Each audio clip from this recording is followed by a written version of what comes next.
আমার বোন আমার, প্রতিজ্ঞা করো, বাপ মরবে, মা মরবে, ভূমিকম্প হবে, সিডর হবে, এই পৃথিবী লন্ড ভন্ড হয়ে যাবে, বেঁচে আছি মানি ফজরের 2 পড়তেই হবে।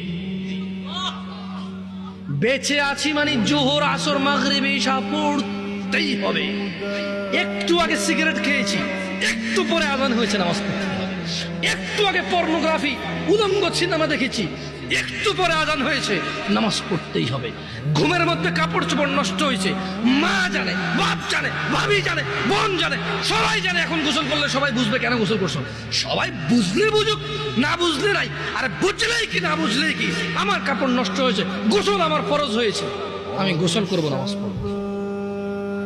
রাতে আমার ঘুম আসে নাই, বন্ধু বান্ধবের পাল্লায় পড়ে সারা রাত বসে বসে উলঙ্গ ছবি দেখেছি, যা অত্যন্ত ঘৃণিত এবং যা আমার জীবনকে তছনছ করে দেবে, যা আমার জীবনের বরকত নষ্ট করে দেবে, যা আমাকে লাঞ্ছিত অপমানিত করবে, এমন অপরাধে লিপ্ত ছিলাম। কারণ এই জানাবে বিচার যে করবে, যে জানার সাথে জড়িত, সে অপদস্থ হবেই হবে।